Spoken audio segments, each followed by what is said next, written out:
Okay, so in this video, what we're going to do is we're going to jump from using the interface builder gem back into the application we first started with, so our RubyMotion example application. And in the last time we worked with this app, we actually installed a CocoaPod for AF networking. And what I'm going to do in this video is I'm going to completely comment out that code. That way we're not having our app reach out to the network for anything. And then what I'm going to do is I'm going to actually jump into drawing on our UI view, our canvas. And to draw on our canvas, we're going to use something that's provided with the UI kit framework called UIBezierPath. Now, I hope I'm pronouncing that correct. If not, that's okay with me.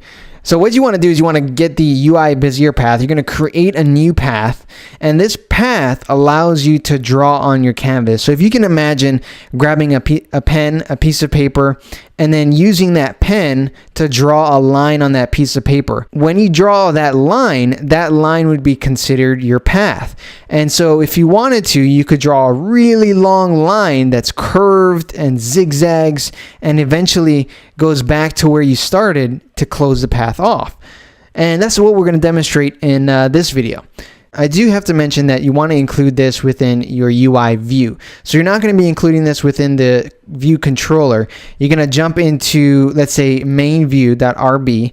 And what you do is you'll create a method and you'll call it drawRect. So that's provided by the framework. And then what you'll do is you'll just pass in a parameter here. And I'm just going to name that rect. And within this method, you'll put the code that you want drawn on your view. So just to start off, what we'll do is we'll draw a square in our view just to show you what UIBezierPath is capable of.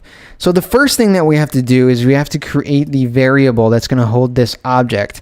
And it's going to create a UIBezierPath, and that will be known as a Bezier path. Okay, then we take the box. And then what we need to do now is we need to set the point at which this will start on our screen. So that's where you set the move to point. And this move to point will take a CG point make, that takes an X and a Y value. So this will be 100 for this example. So on the X-axis, it'll be 100 to the right. And then on the Y-axis, it'll be 200 down. On the next line, what we'll do is we'll get the object and we'll add another point to it. So we're going to add a line to point, and this line will be directly to the right. So we're going to do CG point make, and we'll pass in another X and Y. And this will be, since it's exactly to the right, on the X-axis, we're just going to set this 50 points over. And then it'll still be on the Y-axis of 200. So it's going to be a straight line to the right. Next, what we want to do is do a straight line down. So we'll leave the X-axis alone, but what we'll do is we'll change this to 250. So now instead of going to the right, it's staying at that same X-axis, but going down. And then we'll do the same thing here, but instead of going down, we're now going to go back to the left. So we'll set this to 100. Now that we have the 4 points that we want to use within our view, we need to go ahead and we need to close this path to complete the square. So we'll do close path, and then it would be all set here. If we went ahead and we launched this within our application, we might not see it because we didn't define a fill color or a stroke color. So the fill color would be what would be inside that square. The stroke color would be like the border outline. So we'll do that right now. We'll create a UI color. This will be a gray color, and I'll set this to be the fill. So set fill. Then I'll set the UI color, red color, or actually I'll use black color for the border. Black color dot set stroke. Now we need to go ahead and we need to fill and we need to stroke. And for the stroke, we need to set that line width. So do box line width, and it will be 1 pixel. Okay, so now if we go ahead and we fire up our application, we should see this box on our main view screen. So open up my terminal, I'll run rake. All right, so this is exactly what we wanted. Now just to explain this a little more, that move point is this point right here to the upper left-hand corner. Then we added a line, a straight line to the right, and that is this second add line to point. The third is this down here to the bottom right, and the fourth is this to the bottom left. Now, by closing the path, it went ahead and added in this line here. Now, optionally, you don't have to close the path. You can just comment this out, then we won't need to add in any fill. And what will happen is if we rerun this, it'll actually just show an outline of sorts for those 4 points. So it'll just show the stroke here. And this is actually a better way to see what's going on with these points because we don't have to worry about that color in there confusing us. So again, this is the move point or the move to point. Then you the first add line to point, second add line to point, and third add line to point. Okay, so now that we have adding straight lines down, let's go ahead and add some curves in there. And this is actually slightly more complicated. So I'll jump back into my code here and I'll uncomment these. And I'll just create a new object down here and call this one path. It's going to do the same thing. We're going to create another UIBezierPath. And then we'll start this path. So we'll go path.moveTo. And this will start, I want it to start actually 20 from the left and 300 down. So it'll be clearly out of the way. Then what we'll do is we'll take the path and we'll add a line to point. This will be a CG point make. And what we'll do here is the same thing we did above. We'll add a straight line to the right.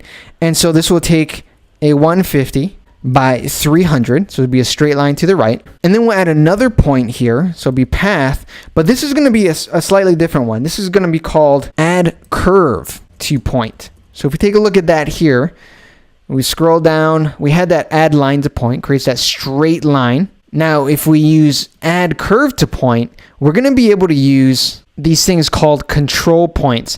Now, if you're familiar with any kind of graphics design software like Photoshop or Illustrator, they have what's known as a pen tool.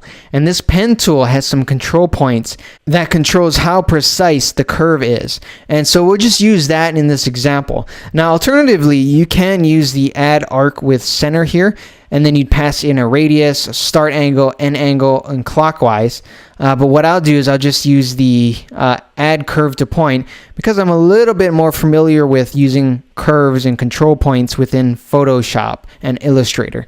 So I'm just going to go ahead and use that for this example. So the first thing you'll do is you'll set an endpoint. And for this endpoint, what we're going to do is we're going to set this on the same x-axis, so CG point make. On that same x-axis, it'll be 150, but we're going to set it 100 down, so it's going to be 400. Then the next thing you have to pass through here is a control point 1, and that will be another CG point. So this point is the control point right here in this example. So we have to set that first control point, then we have to set the second control point. And so I'll go ahead and I'll do that real quick. I'll set the first one. This will be 150 and 300.